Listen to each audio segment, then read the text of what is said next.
Kátai Sarolta, az én édesanyám. Nem visel bubi frizurát, egyszerűen így is szép.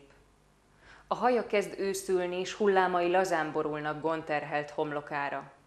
Ha bánkódom, velem együtt búsul. Ha örülök, velem együtt vigad. Ha beteg vagyok, aggódva ápol, virraszt, apró keze gyors, sebes.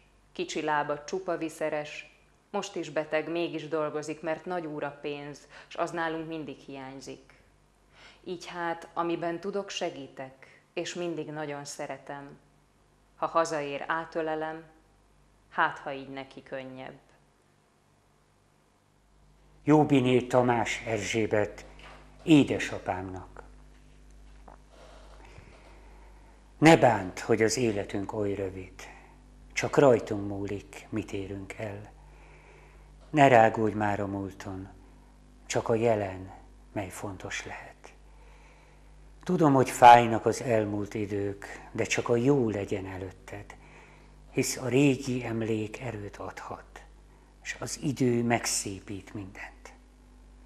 A szüleid szerettek, s azért hívtak életre, hogy tovább vidd régi nevüket. A szemedben az ő szemük fénye ragyog, s arcodon az ő arcuk jelenik meg.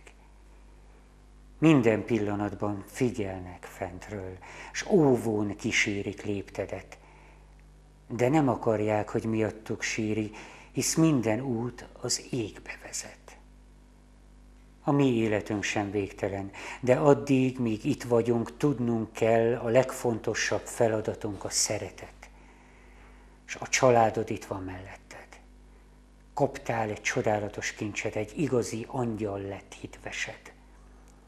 S veled van, ki mindig szeretni fog, én az egyetlen gyermeked. Itt van az unokád, s míg együtt vagyunk, nem érhet minket semmi baj. Megvalósulhat minden álmunk, hisz az összetartás mindig erőt ad. Vigyázzunk egymásra, amíg lehet, s kívánom, légy boldog, amíg élsz. Töröld le forró könnyedet, hisz miránk ragyog a gyönyörű napfény.